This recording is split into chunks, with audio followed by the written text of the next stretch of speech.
예, 이기는 자는 이기는 법을 안다라는 제목으로 하나님 말씀 증거하도록 하겠습니다. 오늘 오전에 앞부분 살폈죠.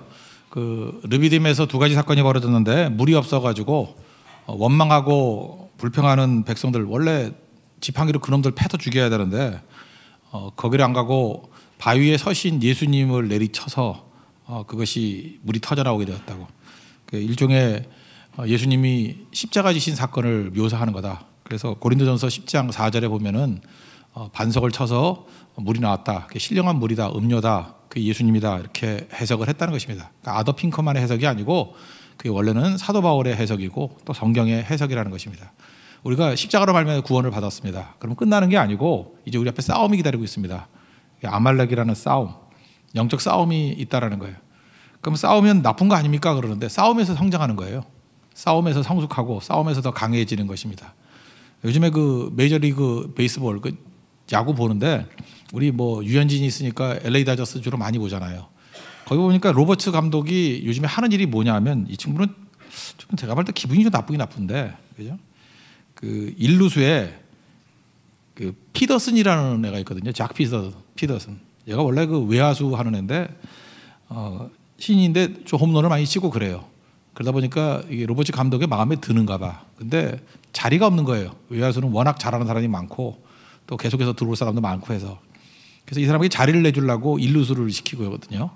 근데 작 피더슨은 한 번도 일루수를 해본 적이 없어. 그러니까 맨날 실수야. 이번에 유현진 나왔을 때도 또 실수하고. 뭐 계속 실수거든요. 근데 왜 그런가 하니까 제가 뜻은 이해하겠어요. 지금 LA 다저스가 워낙 압도적으로 승리하고 있으니까 이렇게 승수가 여유가 있을 때 실전을 통해서 훈련시키자, 그런 뜻이에요. 그러니까 작 피터슨한테는 굉장한 기회죠. 그러니까 실수하고 하는데 조금 줄어들긴 하더라고요. 그러니까 사실 그럴 특권을 갖는다는 거는 특별한 애정이 있지 않고는 못하는 거죠. 훈련하고 난 다음에 보내는 거지 실전을 통해서 훈련시키는 사람이 어디 있습니까? 근데 로버츠 감독하고 비슷한 게 하나님이에요. 하나님께서 우리를 너무너무 사랑하시고 하나님의 계획 속에는 우리가 주인공이거든요. 그래서 훈련시키고 넣는 경우도 있지만 실전을 통해서 훈련시키는 경우가 더 많다라는 거예요. 그래서 여러분들 성장을 위해서는 실전에 들어가야 됩니다. 하나님께서는 뭐 이렇게 광야에서 훈련시키는 거 너무 오래 걸리고요. 진짜 사랑하는 사람은 그냥 부딪히면서 가르칠 때가 훨씬 더 많다는 것입니다. 그게 아말렉 전투예요. 그러니까 구원받고 난 다음에 여러분이 빨리 성장하기 위해서 해야 될 일이 뭐냐? 필드 나가야 됩니다. 부딪혀야 돼요. 그냥 해보는 거예요. 그때 제일 강해질 수 있다는 것입니다. 필드에 나가면 뭘 깨닫느냐? 자기를 부정하게 되고 주님밖에 없습니다. 이거 깨닫게 된다는 거예요. 시편 37편 5절 말씀이죠. 여호와께 맡기라. 그리하면 그를 의지하면 그가 이루시고. 이거 실전 속에서 이거밖에 붙드는 거 없어요. 내가 하는 모든 건 백전백패인데 여호와께 맡기라. 저를 의지하면 그가 이루시고. 이거 깨닫게 되는 거예요. 그래서 여러분들 삶 속에서도 실전이 많이 있기를 바랍니다. 우리 세교회가 강점이 그거잖아요. 선교도 많이 하고 실전이 많죠. 그래서 빠르게 성장하는 거예요. 실전 속에 피하지 말고 현장 속에 들어가시길 바랍니다. 그러면은 하나님께 맡기라. 그러니까 하나님만 바라보죠. only라는 거, only. 그러니까 insanely simple. 미친 듯이 심플한 거예요. 오직 하나님만. 그러면 성장해요. 우리가 성장 못하는 이유가 뭐냐면 이것저것 붙들기 때문에 그렇다는 거죠. 하나님은 뭘 가르치느냐? 사실 공부를 잘한다는 게 뭐냐 하면은 하나 붙드는 거예요. 집중하는 거. 어떤 걸 헷갈리는 사람들은 이것저것 분산되니까 잘 못하는 거잖아요. 제가 비교적 젊은 시절에 책을 많이 읽었던 경험이 있습니다. 이유가 뭐냐? 내가 왜 책을 많이 읽게 됐나 이렇게 굳이 따져보니까 중학교 1학년 때 담임 선생님 때문에 그랬던 것 같아요. 그냥 편하게 한번 들어보세요. 어떤 사람이 일대기를. 내가 중학교 1학년 때 담임 선생님을 만났는데 이 선생님이 기술 선생님이었어요. 기술 선생님이었는데 레퍼토리가 너무 간단해. 맨날 도산 안창호 선생님 얘기만 하는 거야. 조회 시간에도 도산 안창호, 종례 시간에도 도산 안창호. 내가 한 학기 정도 지나니까 했던 얘기 또 하고 해서 내가 외우겠더라고. 그래서 흥미를 가졌어요. 그래서 도산 안창호 선생에 대해서 제가 독서를 처음 시작한 거예요. 중학교 1학년 때. 아니 도대체 담임 선생님 맨날 입만 열면 도산 안창호 하는데 도대체 그 어떤 분인가.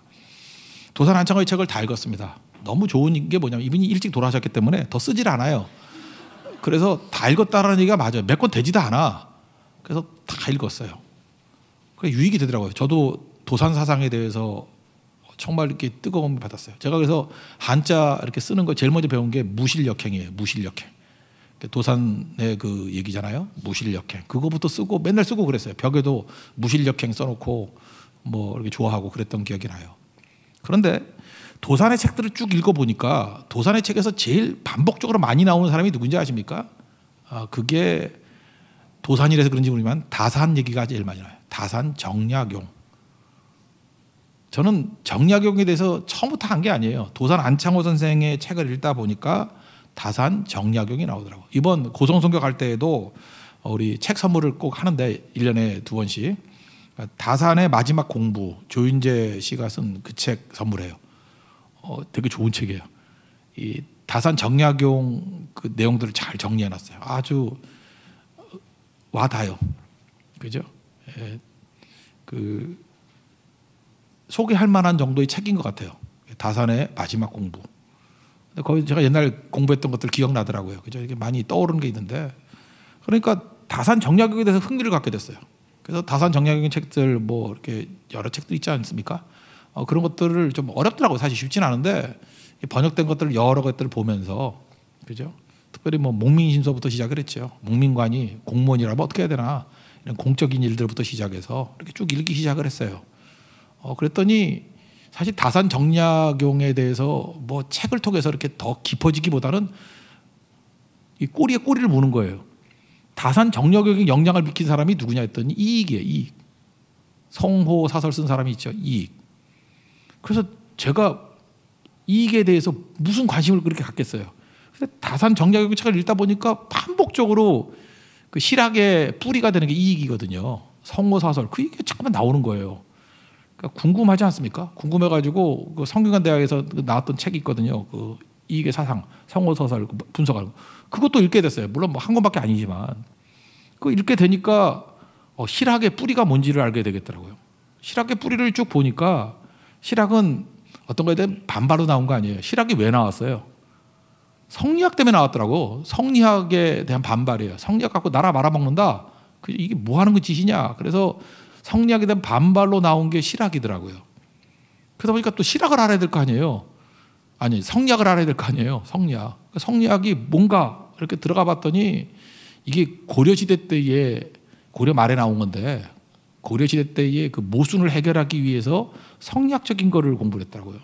성리학이 사실은 그렇게 나라 망할 만한 게 아니고 꽤 괜찮은 거더라고요. 그죠? 그게 나중에 변질이 돼가지고 문제가 된 거지. 그리고 우리 안에는 성리학적인 내용들이 뿌리를 내리고 있더라고요. 그래서 조선 전기를 알게 됐어요. 성리학 고려 말기와 조선 전기. 그래서 성리학을 공부하다 보니까 이 성리학이 중국에서 꼽힐 때가 어디냐면은 남송이더라고. 송나라. 중국에 여러 한족 민족 국가가 있었는데 그 민족 국가 가운데 송나라가 제일 무력이 약했어요. 그죠? 한번 생각해 보세요. 진나라부터 통일 국가 있었잖아요. 진, 한. 그 다음에 뭐 당나라, 그죠?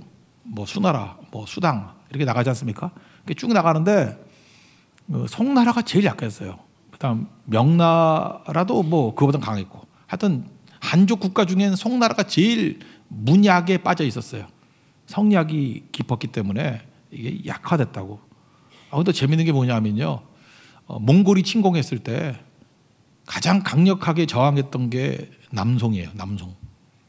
무려 44년을 버텼고, 너무 감동받았던 게 뭐냐면 남송의 장군들 가운데 변절자가 한 명도 없었어. 항복한 자가 하나도 없었어. 황제부터 시작해서 다 순국했다 그러죠. 다 죽었어요. 그래서 제가 남송에 대해서 생각을 다시 했어요. 이 도대체 이 약해 보이는 나라가 뭔 힘이 있나. 그게 성리학의 힘이에요. 배신자 없고 끝까지 의리 지키고.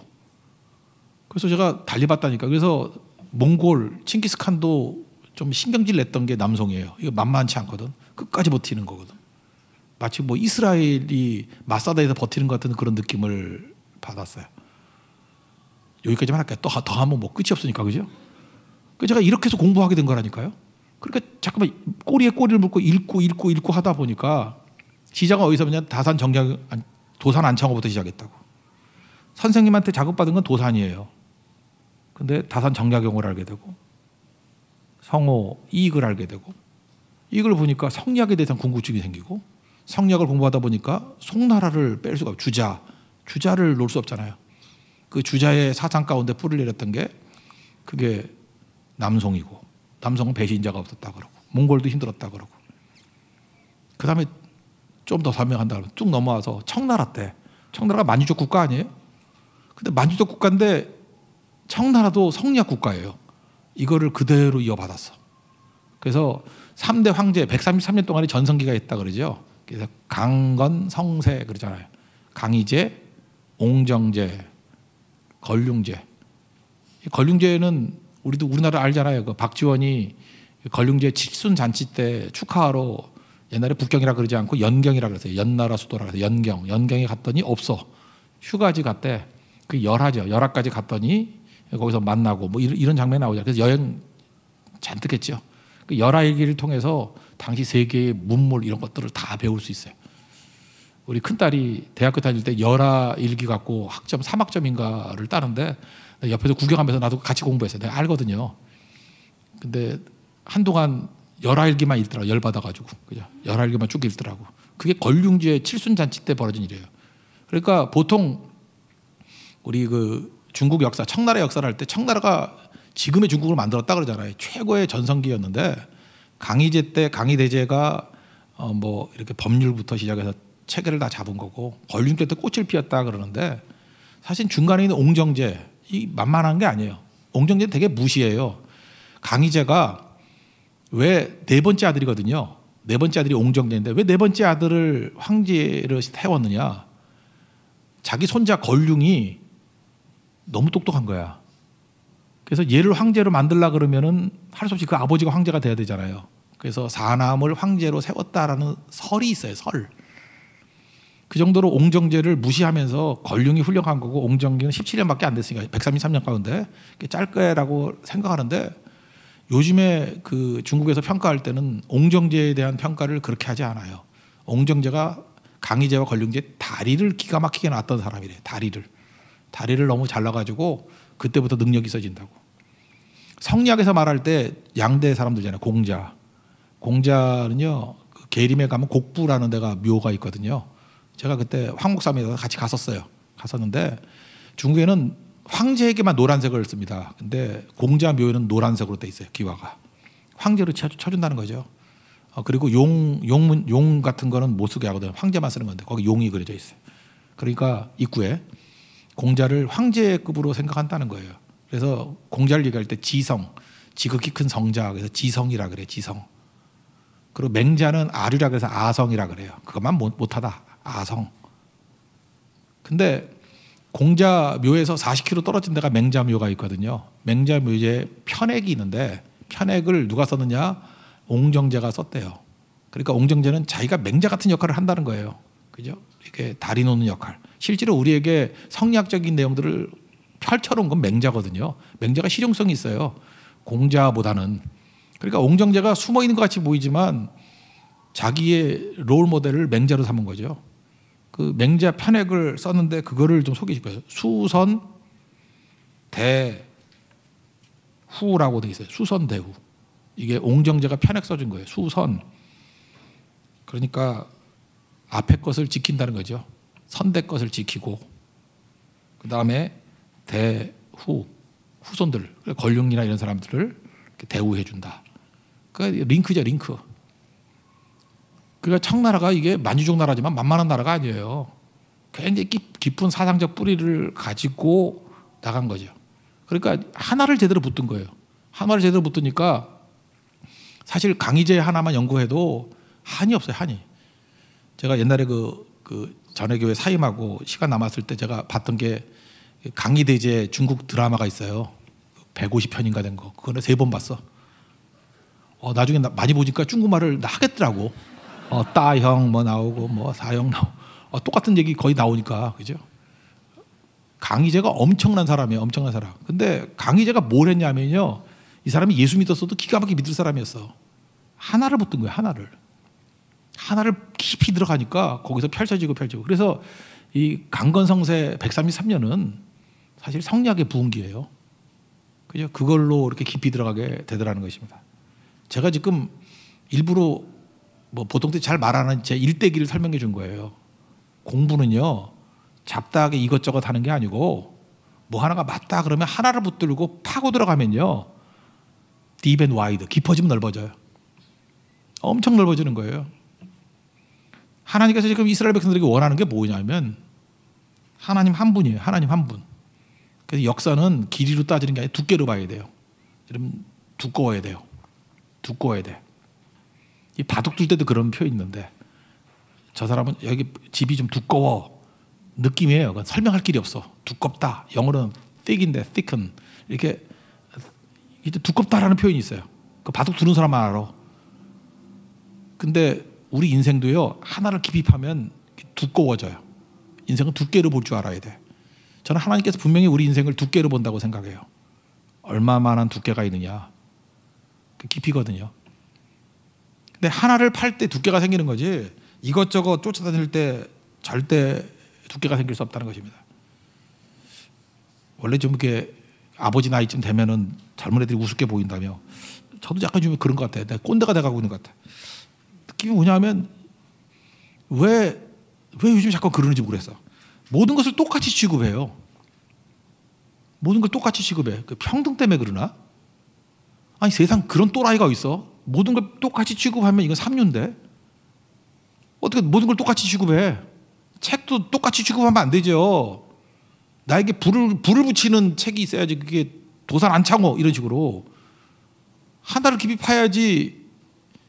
다산 정약용이 나오고 성호 이익이 나오고 그렇게 나오죠. 성리학이 나오고 송나라가 나오고 청나라의 강건성세가 나오고 뭐 이렇게 꼬리에 꼬리를 물면서 뭐가 나오는 거 아니에요. 근데 모든 걸 똑같이 취급해? 지금도 빌빌대고 사는 사람들의 특징이 뭐냐면 모든 걸 다 똑같이 취급해. 일주일도 일주일이 똑같아. 월화수목금토일 이러고 살아. 주일은 다르죠. 하나님 만나는 날이고 생명 얻는 날이고 이때 승부 보는 날이고 그런 거 아니에요? 이걸 똑같이 생각해요? 사람 만날 때도 똑같이 생각하니까 무슨 뭐 종업원이지 그건. 비중이 있는 사람이 있고 아닌 사람이 있고 다르죠. 생명 걸어야 될 때가 있고 안 걸어야 될 때가 있고. 그러니까 세상을 똑같이 취급하는 거. 그래서 난 스펙이란 말 별로 안 좋아해요. 뭐 스펙 뭐 이렇게 몇 가지가 있다. 자격증 몇 가지가 있다. 아유 죽어라 이런 생각이 들어요. 몇 개 있다라는 게 똑같이 생각하는 거야. 자격증이 나는 뭐 20개가 있어요. 나 바보요. 그게 똑같은 거지. 얼마나 할 짓 없으면 자격증 20개를 갖고 있어. 하나를 제대로 하는 게 낫지.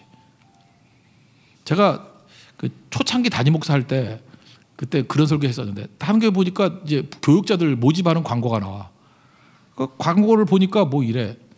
뭐 설교도 잘해야 되고 선교도 잘해야 되고 전도 경험도 있어야 되고 뭐 세미나 강의 실적도 있어야 되고 운전도 해야 되고 컴퓨터도 해야 되고 엑셀도 해야 되고 뭐도 해야 되고 뭐도 해야 되고. 내가 그 광고를 보면서 혼자 웃었어. 이렇게 다 하면은 지가 하지 뭐하러 남의 밑에 들어가세? 이렇게 다 되는 전도사가 있어요 없어요? 없어요. 이거 다 하면은 지가 하지 왜 남 밑에 들어가세? 근데 한 묻고 싶어. 그 광고를 해서 너는 하냐? 지금 많은 사람들이 앉아가지고 맨날 성경 하나를 파지 아니하고 뭐 하죠? 맨날 뭐 영어 공부한다, 뭐 일어 공부한다, 뭐 한다. 역관 되려 그래? 역관 되려 그러냐고. 하나를 제대로 해요. 그냥 성경 하나를 제대로 깊이 파든지. 물론 그거 당연히 해야겠지. 신학생들이라 그러면. 아니면 기도의 사람 되든지. 그죠? 저 사람은 트레이드 마크가 기도야. 아침에 가도 기도하고 있고 점심에 가도 기도하고 있고 저녁에 가도 기도하고 있고. 하여튼 우리 교회에서 기도 제일 많이 하는 사람은 저 사람이야. 기도에 응답받는 사람이 저 사람이야. 그러면 되는 거예요. 하나 파면 되는 거지. 이것저것 하니까 아무것도 안 되죠. 이것저것 하니까. 직업이 많다라는 건 아무것도 안 한다는 소리하고 똑같은 거예요. 그죠? 하나를 제대로 팔 줄 알아야죠. 지금 오늘 성경은 이거예요. 하나님 한 분만, 예수님 한 분만 붙들면은 사실 다 된다는 건데, 그러면 예수님은 생명이기 때문에 그 다음 오는 게 뭐냐면 균형이 와요. 균형, 밸런스하고 제일 비슷한 말이 샬롬이거든요. 평강을 뭐라 그랬어요? 샬롬이 기능을 한다, 제 기능을 한다. 평안은 아무 일도 안 하는 조용함이 아니라 팽이가 도는 조용함, 그런 거죠. 그리고 워킹, 기계가 돌아갈 때 조용히 도는 거 있죠. 망가졌을 때 막 소리가 나잖아요. 소리가 안 나야 되는 거잖아요. 기능하고 있을 때 그게 샬롬이에요. 기능을 다 하고 있다. 기능을 다 하려고 그러면 반드시 있어야 될 게 뭐예요? 밸런스 깨지면은, 아니 막 뭐 기계가 돌고 있는데 거기다 뭐 하나 이물질 집어넣어봐. 그럼 밸런스가 깨져. 끼끼 소리 나면서 멈추든지 깨져 버리지. 그런데 기름 쳐가지고 제대로 돌면 밸런스가 있기 때문에 샬롬이죠. 제 기능을 발휘하는 거예요. 하나님 한 분만을 붙들면요. 왜 하나님 한 분만을 붙들라 그러냐 하면은 꼴통대라가 아니에요. 오직 하나님, 그죠? 오직 여호와께 맡기라. 그러면 저를 의지하면 저가 이루시고, 그러면 나는 바보가 돼가지고 하나님 혼자 다 한다는 게 아니라 하나님만 의지하면 하나님께서 우리에게 균형을 줘요. 균형. 그래서 똘똘한 애가 돼요. 그래서 여러분 하나님만 섬겨야 돼요. 그게 마태복음 6장 33절랑 똑같다고요. 너희는 그의 나라와 그의 의를 구하라. 하나 붙들라. 그러면 이 모든 것을 더하시리니. 워킹한다는 거예요. 제 기능으로. 그리고 밸런스가 생긴다는 거예요. 하나님만 섬길 때 여기 보세요. 전쟁 가운데 이런 기가 막힌 균형이 있어요. 우리는 보통 그러잖아요. 무기 들고 싸울 것인가? 기도만 할 것인가? 기도파가 있고 공부파가 있고 실력파가 있고. 저는 그래요. 좀 그런 그 균형이 있었으면 좋겠어. 예를 들어서 어떤 분이 기도를 많이 한대. 근데 들어보면은 공부를 너무 안 해. 뭐 이삭이 아브라함을 낳고 맨날 이런 소리나 하고. 그죠? 나도 딱 큰일 나겠어 저거. 성경을 너무 몰라. 그죠? 그래서 책을 좀 읽으라 그러면은 또 책은 읽긴 읽는데 기도를 안 해. 맨날 책만 읽어. 어디 갔냐 그러면 서점 갔다고 교보문고 갔다 그러고, 어디 갔냐 그러면 뭐 영풍문고 갔다 그러고, 맨날 책만 보고 있어. 제가 해보니까요, 책만 보는 것도 쉬워요. 책이 재밌어요. 책만 드립다 보는 거 되게 쉬워. 그럴 때는 기도의 균형을 잡아야 되고, 또 기도만 하는 것도 어렵지 않아. 여러분 밥만 먹고 기도만 해봐요. 기도도 묘한 재미가 있어요. 기도에 응답이 있거든. 막 기도 막 하다 보면 나중에 내가 신선이 되는 것 같아. 막 몸이 떠 있어. 막 내가 걷는 건지 하는 건지. 근데 말하는 거 보면 내용이 하나도 없어. 소리만 지르고 있고. 그 책도 읽어야 되고. 근데 하나님만 섬기면 하나님께서 반드시 우리에게 균형을 이끌어가요. 균형을 이끌어가요. 그래서 여러분 그런 거 있잖아요. 사람이 이게 뭐 거북목이 되거나 뭐 이렇게 허리가 휘거나 그런 사람, 저한테도 그러대. 많이 걸으라고.